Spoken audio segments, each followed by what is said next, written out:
Ontem nós terminamos essa mensagem falando sobre Joel, capítulo de número 2, no seu verso de número 28, e também Atos, no seu capítulo 2, no seu versículo de número 17. Nos dá uma impressão simplesmente que um é o texto da promessa e o outro é o texto do cumprimento. Pastor, estaria certo isso? Em parte sim, em parte não. O texto que Joel vai dizer é um dos profetas menores e diz: e acontecerá depois que derramarei o meu espírito sobre toda a carne, vossos filhos e vossas filhas profetizarão, vossos velhos sonharão, vossos jovens terão visões.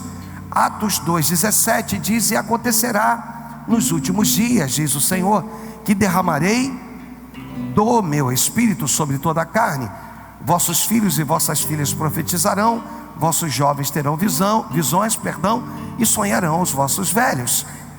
Esse texto nós fizemos com que você entendesse que Joel, é dado a ele a visão plena da glória do Espírito, de como se manifestaria a glória do Espírito, não somente no tempo de vida nosso, mas também numa era milenar, onde Cristo virá para reinar.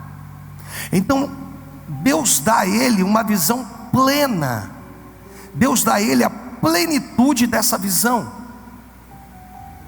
E a gente vai entender que em Atos, quando diz: e derramarei do meu espírito, nós falamos ontem a respeito de uma preposição nesse texto, de mais o, do meu espírito. Esse texto, ele é diferente da visão que foi dada a Joel. A Joel foi dada uma visão plena. É quando o apóstolo Paulo não tem coragem de dizer, ele diz: olha, um certo homem, em outras palavras, para tu compreender, subiu até o terceiro céu, e Deus lhe deu coisas inefáveis, coisas que eu não posso nem falar para vocês. A Joel foi dado aquilo que era pleno, a Joel foi dado aquilo que era completo, mas era uma visão. Repita comigo: mas era uma visão, ainda que plena.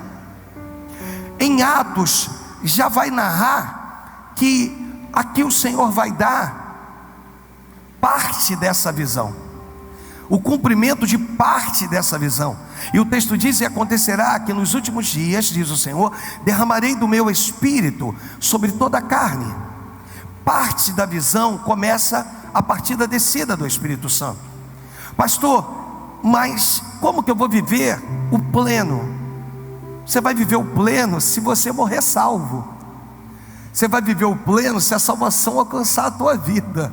Não se preocupa, no tempo certo, a plenitude daquilo que foi dado a Joel alcançará a tua vida. Então aqui a gente não trata de uma questão gramatical, aqui a gente trata de uma teologia sistemática que nos dá então o fortalecimento dentro da hermenêutica do texto, para te dizer exatamente a diferença entre Joel e Atos. A Atos, a mim e a você, nós estamos debaixo agora de Atos 2,17, onde o Senhor já derramou do seu espírito sobre toda a carne. E essa presença é tão gloriosa, a presença do Espírito é tão importante. Mas antes desse derramamento, ou antes até da profecia que foi dada a Joel, esse texto, no seu versículo de número 7, ele cita um personagem aqui, um homem que marcou a história, um homem que, para que tu tenha noção, o que aconteceu com Moisés quando o mar se abre, se tornou conhecido no mundo inteiro. E existem lugares que não conhecem, dê-me toda a tua atenção, não se preocupe, existem lugares que não conhecem o nome de Jesus, mas ele sabe que Moisés abriu o mar vermelho. O mar vermelho, a abertura do mar vermelho, os milagres que aconteceram no Êxodo, na saída do povo hebreu do Egito, ficaram gravados na história. Além de registrados na Bíblia, eles ficam gravados na história.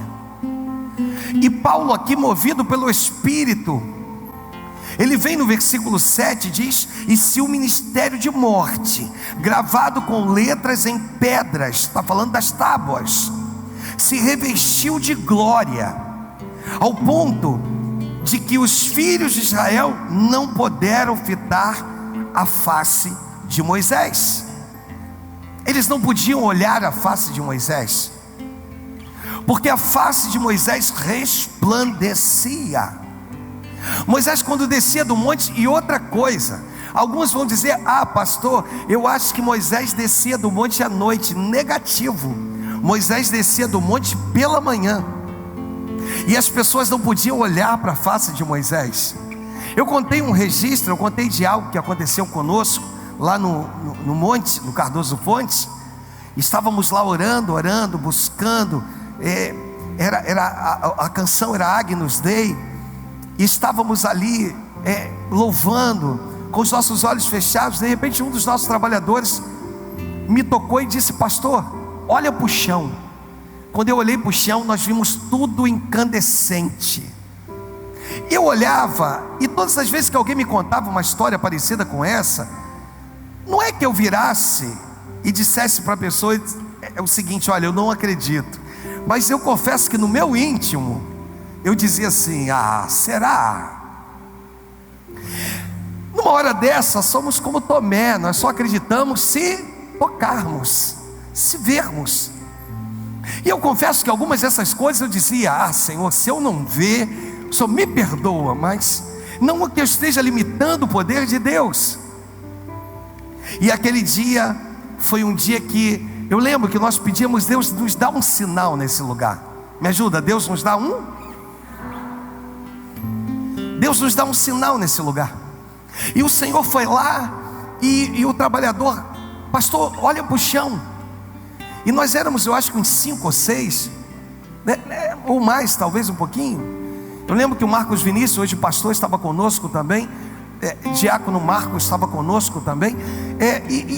E ali estávamos louvando. E eu fui o primeiro, mais ousado, que eu disse assim: eu tenho que pegar nesse manto, eu tenho que pegar nesse mistério. E eu peguei naquilo e ia botando nas mãos deles. É interessante porque nós botamos algumas do que encandecia nos nossos, no nosso bolso. E fomos e descemos. E quando chegou lá embaixo, alguma coisa ainda reluzia, e outras depois se apagaram. Você está entendendo? Diga amém. E nós no monte pegávamos aquilo que encandeceu. Nós glorificamos mais e mais e mais, louvávamos mais e mais e mais. E a Bíblia fala de quando Moisés descia. Quem nunca teve um desejo como esse? Quem nunca se imaginou numa situação dessa? Quem nunca viveu? Sabe como é que eu sou? Eu gosto de ler o texto, eu gosto de me transportar para dentro dele. Eu fico tentando imaginar Moisés. Moisés cobria o seu rosto,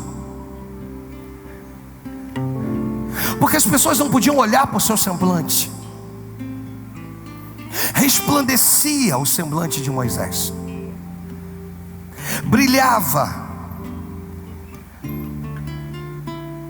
O que Moisés viveu foi glorioso. Porém, nesse texto eu aprendo que mais glorioso é o ministério da justiça e o ministério do Espírito. Porque quando eu analiso a glória de Moisés, eu consigo ver 3 defeitos. Quantos defeitos? 3. O primeiro defeito eu quero deixar para você é que era uma glória externa. Era uma glória que tinha um povo que precisava ver para crer. Deus fazia aquilo para que esse povo cresce. Externa.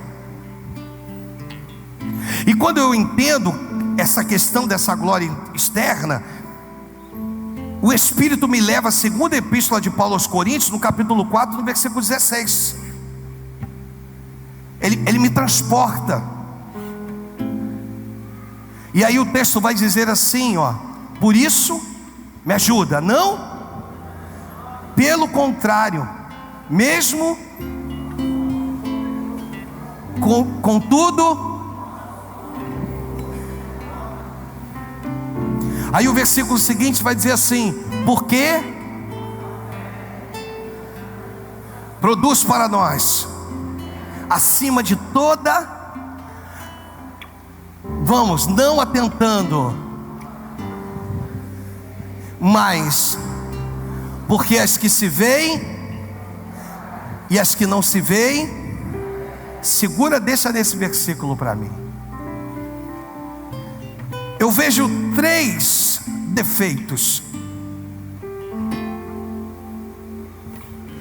ao analisar esse texto, ou a glória que resplandecia sobre Moisés.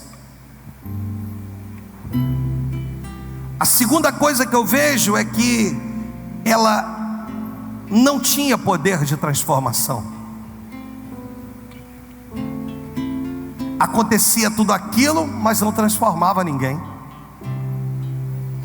Era uma evidência do poder de Deus que não mudava ninguém. Era uma evidência de que Deus estava com o homem, mas que não transformava ele.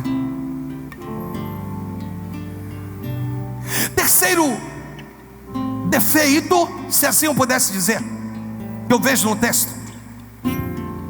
O terceiro defeito que eu vejo é que esse poder era passageiro. O Senhor ia lá,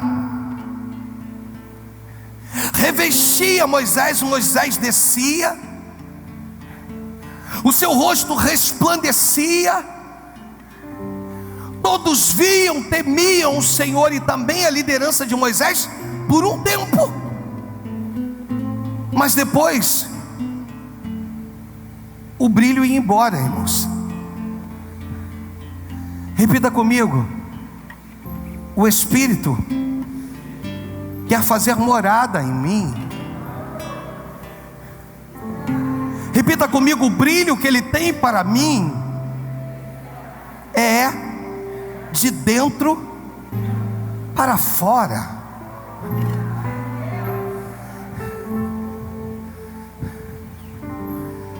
Eu não estou aqui fazendo pouco do poder,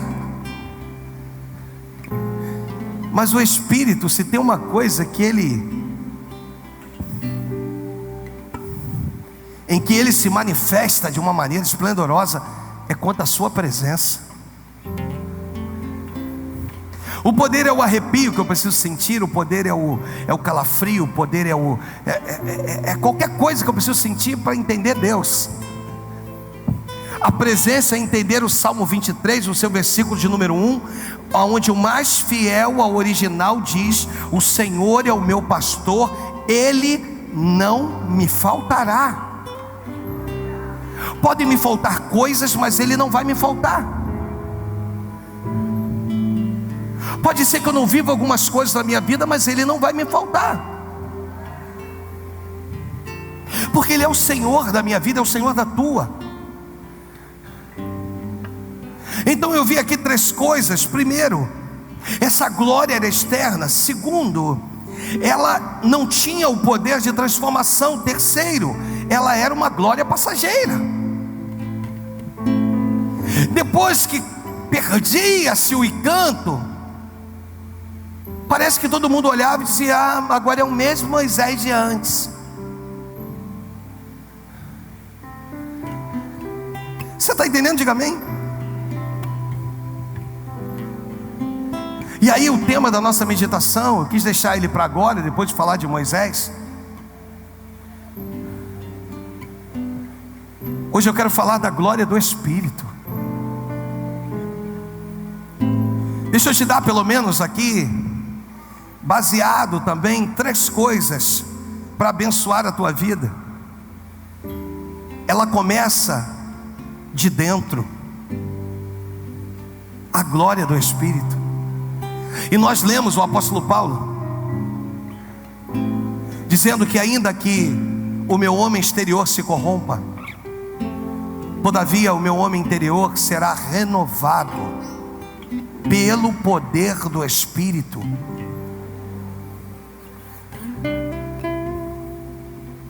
A glória do Espírito. A segunda coisa que eu vejo é que ela nos transforma de glória em glória, como diz a palavra. O Espírito me transforma de glória em glória.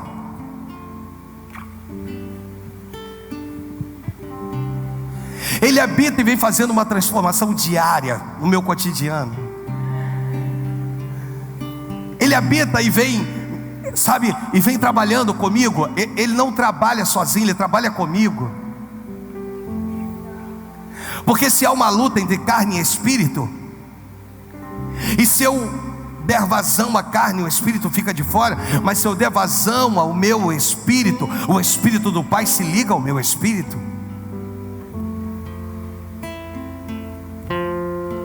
E isso é que a igreja precisa viver nesses dias.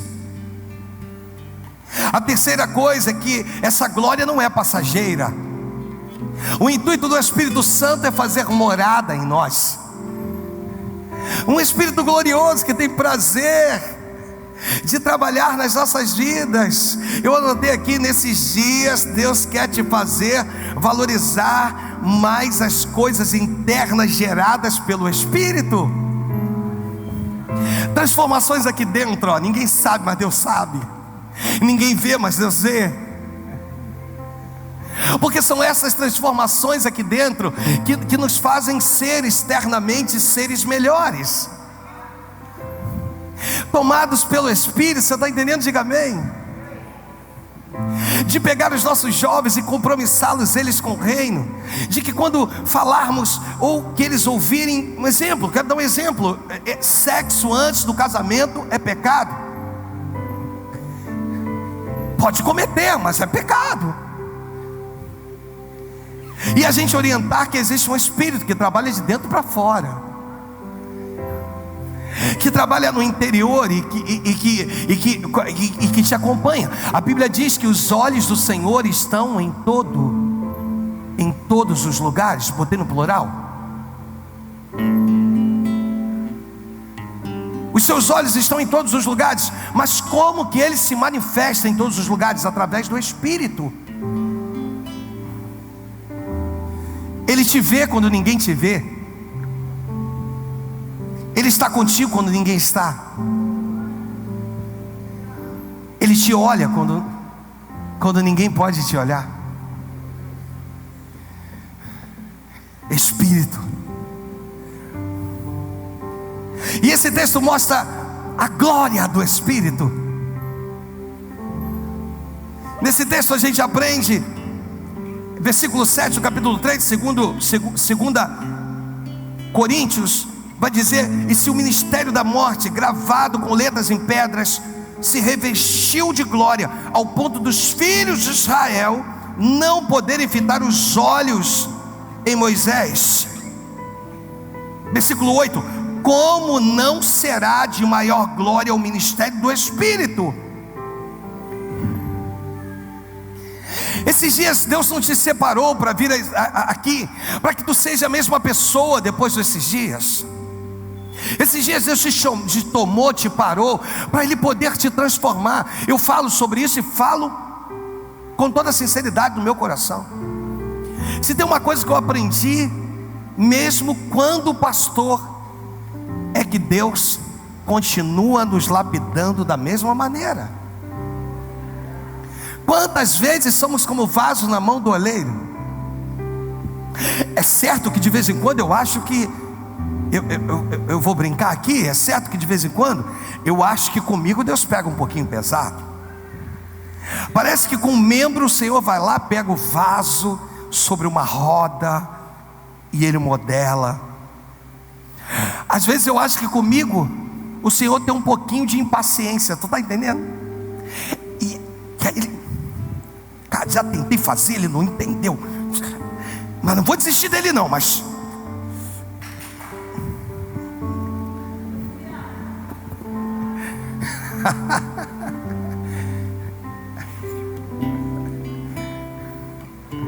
Sim ou não? Mas ele não desiste, ele vai lá, ele continua se manifestando, ele continua dizendo, não desistir, não, eu vou continuar, eu vou fazer.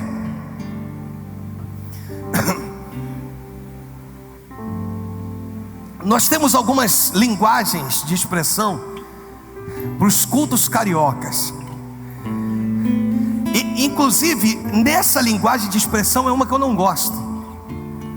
Quantas vezes eu estava na rádio lá, aí chegava o bispo, aí vinha os puxa-saco, aí a pessoa, pastor, tu não estava no culto ontem que o bispo pregou? Eu falei, não deu para ir. Pastor, tu perdeu, ele quebrou tudo. É uma linguagem carioquês do pentecostal. Para a gente, culto poderoso é aquele culto que quebra tudo. É aquele culto que a gente precisa ser mais um animador de palco do que qualquer outra coisa. Quase que um palhaço aqui para poder te fazer rir, te fazer glorificar. Eu preciso sempre usar alguns argumentos para você entender. Não, é esse o Deus que eu quero, o Deus de prosperidade, o Deus que faz, o Deus que age, Ele age sim, Ele faz sim, Ele é um Deus de prosperidade sim. Ageu 2:8, Ele vai dizer, minha é a prata e meu é o ouro, ou meu é o ouro e minha é a prata, diz o Senhor dos exércitos. Ele é tudo isso. Mas Deus pega Elias no Antigo Testamento e quebra Elias. Elias que achou que Deus se manifestaria no terremoto, no fogo, no vento. Aí vem o Senhor numa brisa suave. Ser transformado por Deus é entender que Ele pode agir no terremoto, no fogo, no vento, mas que vão ter dias que Ele só quer a brisa suave. Você entendeu o louvor hoje aqui? A gente estava programado para algumas coisas. Quando eles vieram, passou a ter algumas deficiências. Não há problema nenhum. Vamos. E aí eu falei para eles, vem, vamos assim, vamos assim. Eles entenderam e nós estamos aqui louvando a Deus. E não é por esse motivo que Deus não desça nesse lugar. Você está entendendo? Eu falei disso aqui, me converti na Igreja Universal. Só tinha um tecladista, cara. E o tecladista era o cara que cantava. Só isso, até hoje é assim. Só tem um tecladista e o cara que canta. Irmão, o céu descia. Cultos às 6 horas da manhã, o céu descia. Continua descendo. Eu sou louco, minha sogra ali, obreira há 300 mil anos, está aqui assistindo o culto hoje. Eu vou falar alguma coisa diferente, estou brincando. Continua descendo, o céu continua. E às vezes os louvores eram repetitivos. Você sabe que você foi tecladista lá, cantava-se a mesma coisa. A gente ficava no mesmo refrãozinho, ficava a adoração toda. E o céu, eu fui batizado com o Espírito Santo dessa maneira. Falei em línguas estranhas. Irmão, saía dali, eu me sentia.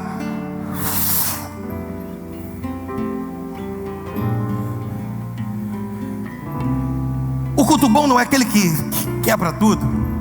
O culto bom é onde a presença do Espírito Santo promove em nós transformação, habitação. É aquele culto que me pega e me transforma. É aquele culto que me pega e me cuida. É aquele culto que Deus me pega e me muda. É aquele culto que Ele diz: Alexandre, hoje eu vou te exortar. E aí a palavra vem e parece que é só soco na cara. E tu vem e tapa no rosto. E tu, meu Deus, não é possível. Porque o Espírito convence o homem do pecado, do juízo e da justiça. E a palavra tem o poder de exortar, edificar, mas de consolar, amados. Esse é o Deus que te trouxe para esse ambiente. Esse é o Deus que quer pegar os membros da unção ágape e deixá-los debaixo de uma nova unção. O Espírito está dizendo: não resistam a essa nova unção.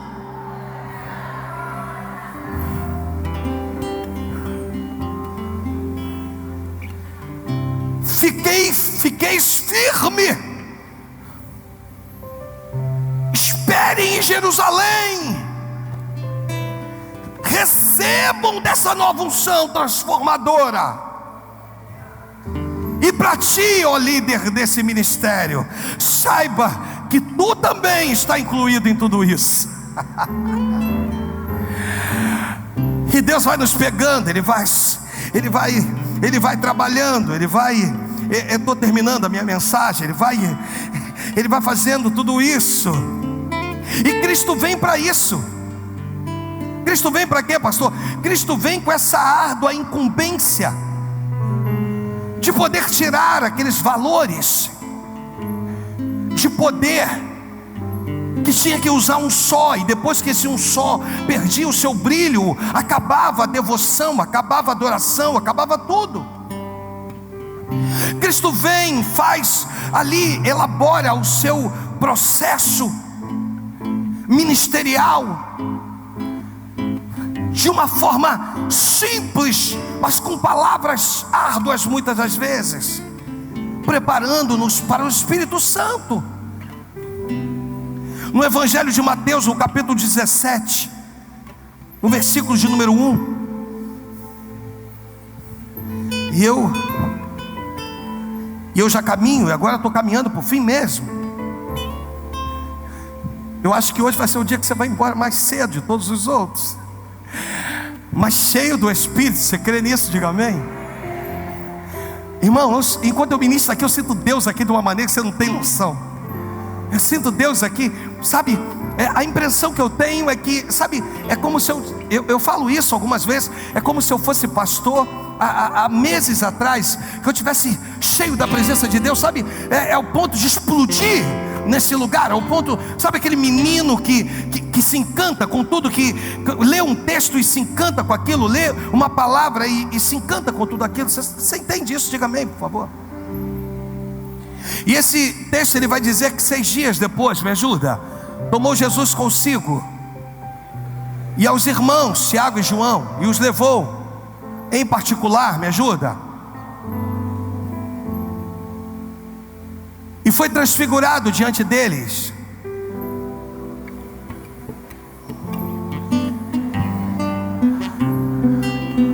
É legal falarmos sobre isso, porque nós temos falado sobre isso. Falei sobre a Trindade dessa maneira há 2 dias. O terceiro dia eu falo hoje. É como o sol, em que Deus fosse o núcleo, Cristo fosse a claridade, a iluminação, e o Espírito fosse o calor. Seu rosto resplandecia como o sol, e suas vestes, me ajuda, tornaram-se brancas como a luz. E eis que lhes apareceram. Esse texto fala da transfiguração, falando com quem? Peraí, vamos entender. Moisés e Elias falavam com eles ou com ele? Vamos mais uma vez? Moisés e Elias falavam com quem? Com ele. Versículo 4. Me ajuda, vai. Então, Senhor, bom é estarmos, se queres,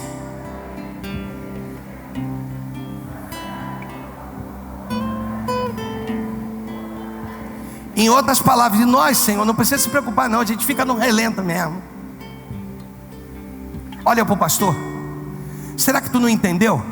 Que na hora que o Espírito está se manifestando, é tempo de você fechar a sua boca e extrair do Espírito aquilo que Ele tem e que Ele quer fazer.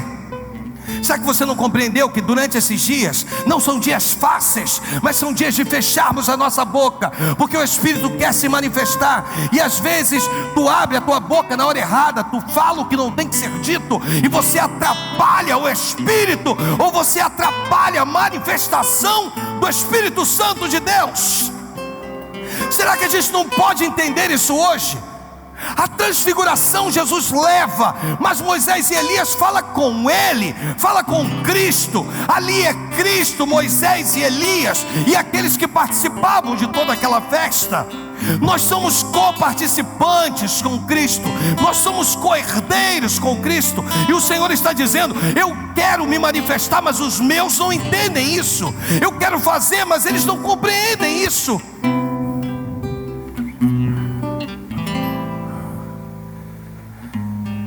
Falava ele ainda, me ajuda, falava ele ainda, quando? E eis que vindo da nuvem, uma voz que dizia: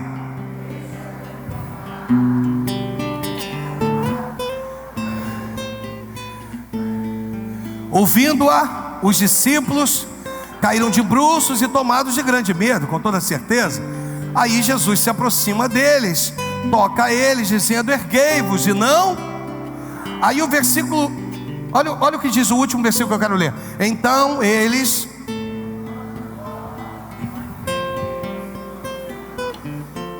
toca na pessoa do teu lado e diz assim: esses dias de alinhamento, Deus quer que você possa aproveitar o máximo que você puder. É teu, aproveita. Só Deus sabe, Jesus pode voltar e a gente de repente não aproveitou esses dias. Aproveite, porque a qualquer momento tudo isso pode cessar, a qualquer abrir de olhos tudo isso pode acabar, e a gente não entende isso. A gente fica preso com algumas coisas e não entende o que Deus quer fazer. Ele quer que tu possa viver. Para de olhar para o lado, para de olhar para as circunstâncias, para de olhar para o que dizem, viva intensamente o que Deus tem para a tua vida. Para de pôr dificuldade, sabe? Para de pôr empecilho, para de colocar, dizendo: porque a igreja, porque o pastor, porque os músicos, porque o baterista é esquisito. A esposa dele está ali. Tu sabe que eu te amo, né, legal? Ele sabe que eu amo. E nisso a gente perde. Chegou o tempo de você. O que Deus vai fazer? Porque Deus tem me dito que Ele não vai agir só aqui não. Ele vai agir na tua casa, Ele vai agir nos seus dias, Ele vai agir durante esses dias, Ele vai agir a partir desses dias. Ele vai fazer, Ele vai fazer. Esteja ligado.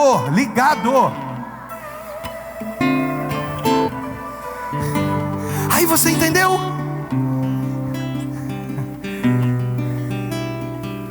Jesus explicando para eles o que era espiritual.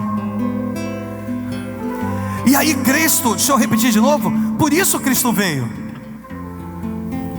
Só que a vinda de Cristo já tinha que marcar a importância do Espírito. Repita comigo: a vinda de Cristo tinha que marcar a importância do Espírito Santo de Deus. E aí nasce Lucas, no capítulo 1, no versículo 26. Vamos ler? Leia comigo. No 6º mês foi o anjo Gabriel enviado. Vamos ler mais uma vez. No 6º mês,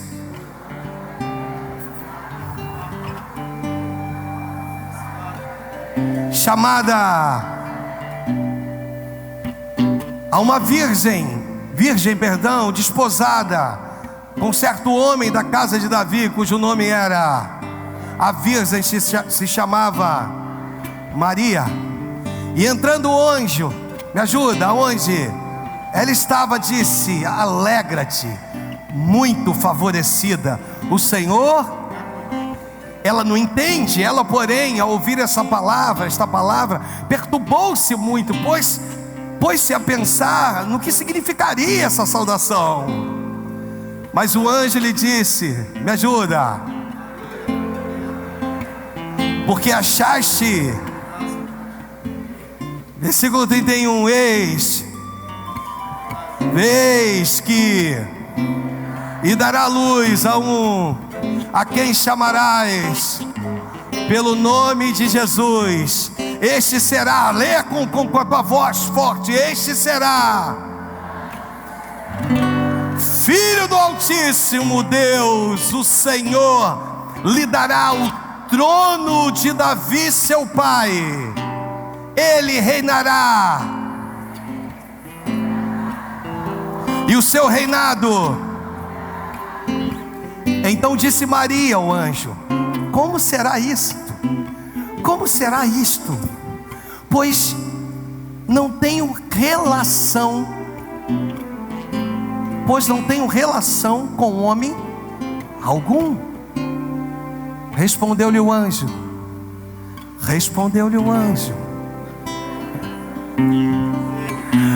Será sobre ti o Espírito Santo, e o poder do Altíssimo te envolverá. Descerá sobre ti o Espírito Santo, e o poder do Altíssimo te envolverá. Vamos declarar mais uma vez: descerá sobre ti, vai. Descerá sobre ti o Espírito Santo,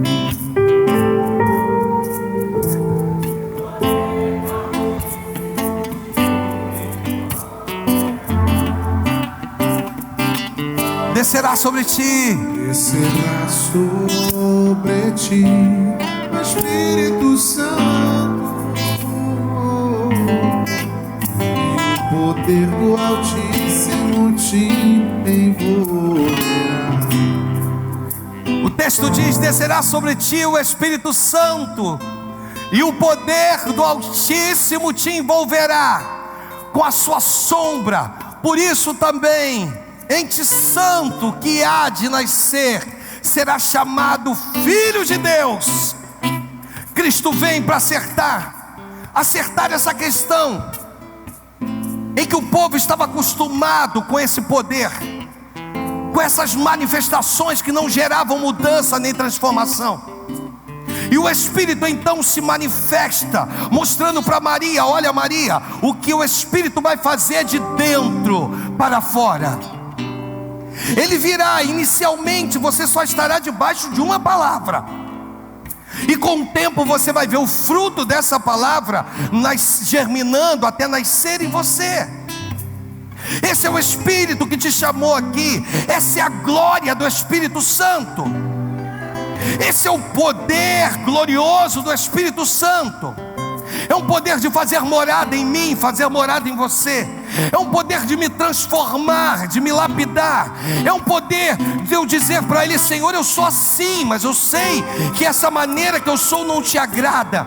E vir esse Espírito glorioso e pegar e mudar. Ele muda a minha personalidade, Ele muda o meu caráter, Ele me muda de dentro para fora. Ele me faz um ser diferente, e Ele me faz temer cada dia mais o meu Deus. Essa é a transformação do Espírito Santo. Essa é a glória do Espírito Santo. Isso é o que Deus quer de nós. Isso é o que Deus quer. Deixa eu trabalhar em você de dentro para fora, diz o Senhor. Deixa eu te pegar, deixa eu te mudar aí, deixa eu fazer, deixa eu te transformar, deixa eu entrar, deixa eu mudar, eu não estou repetindo, mas deixa eu te transformar, deixa eu mudar, deixa eu fazer. Para que não sejamos só daqueles que carregam uma Bíblia debaixo do braço, ou de um ensinamento dizendo: eu sou evangélico. Outros dizem: eu sou cristão.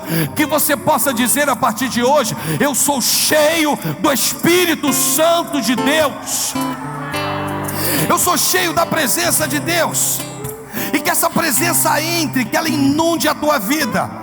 Que ao mesmo tempo, como nós falamos ontem, que você possa mergulhar nesse rio, que você possa entrar nesse rio, que você possa se identificar com o rio, que é o próprio Cristo. E é isso que Deus quer de nós. Ele quer poder descer, Ele quer poder entrar, Ele quer poder, sabe, se manifestar. E Ele está perguntando hoje para nós: eu posso entrar? Eu posso entrar?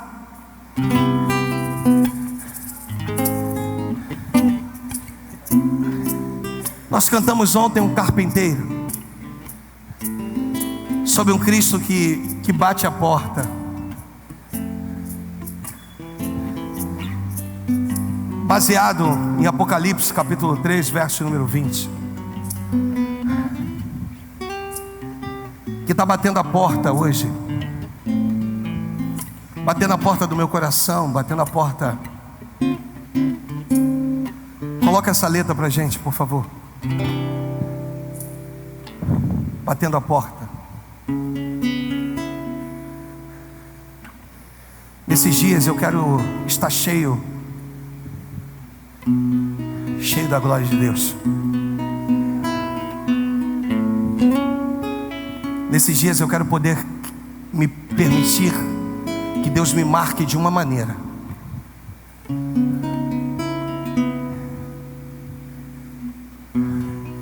Ele está virando para a igreja e está dizendo: marcar dói.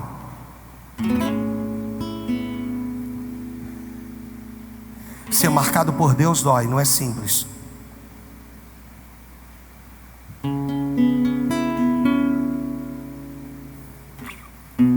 Mas no tempo certo é altamente recompensador.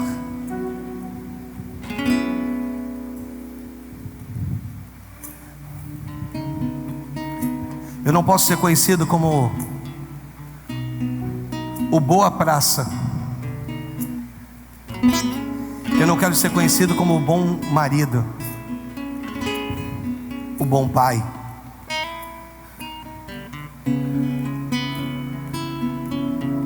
O bom pastor. Eu quero ser conhecido como, quando alguém tentar falar alguma coisa de nós, que é muito comum. É muito comum isso, falarem, mas que tem alguém para abrir a boca e dizer: cuidado, porque eu conheço aquele homem, ele é cheio do Espírito.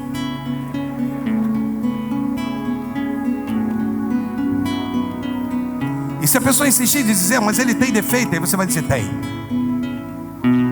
E é legal porque ele mesmo diz: ele tem muitos defeitos,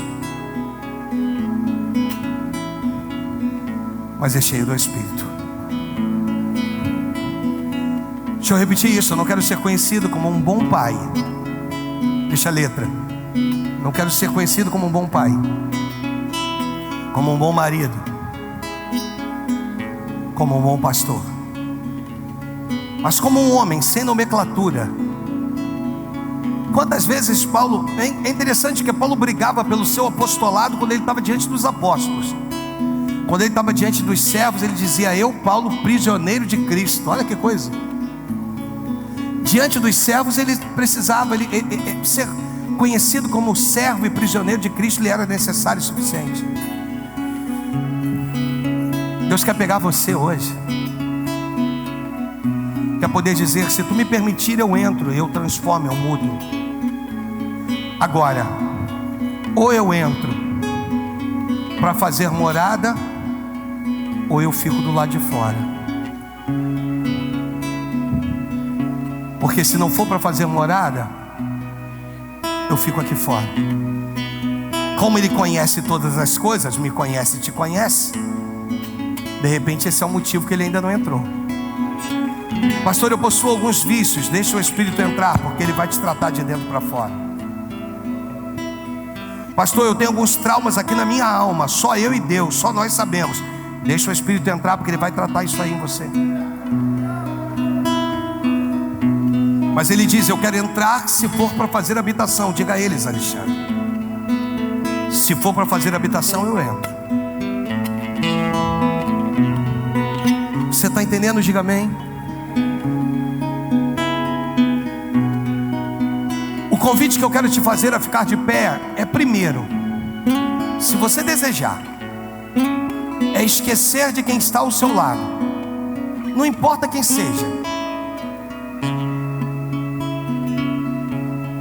Segundo, ao esquecer, falar diretamente com Deus com as suas palavras, Ele te ouvirá. Terceiro, se permitir ser completamente envolvido com aquilo que o Espírito está nos proporcionando mais uma vez essa noite. Quarto, dizer para Deus: Senhor, hoje eu quero sair daqui cheio do... Você pode dizer isso? Hoje eu não saio daqui se não for cheio do Teu Espírito.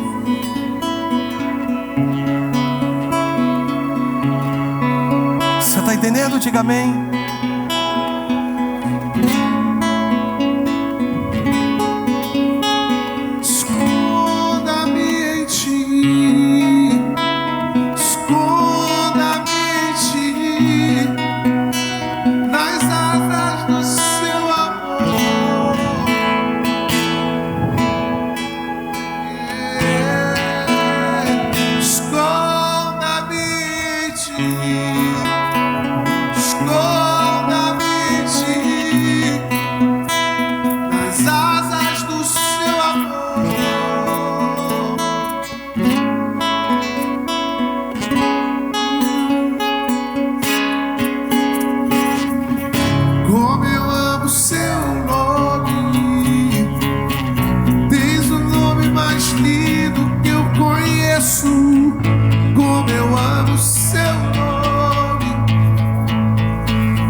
Fazendo morada, esse é o som, esse é meu som.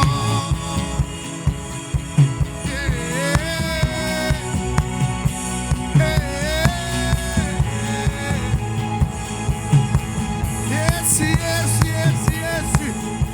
Esse é meu sonho.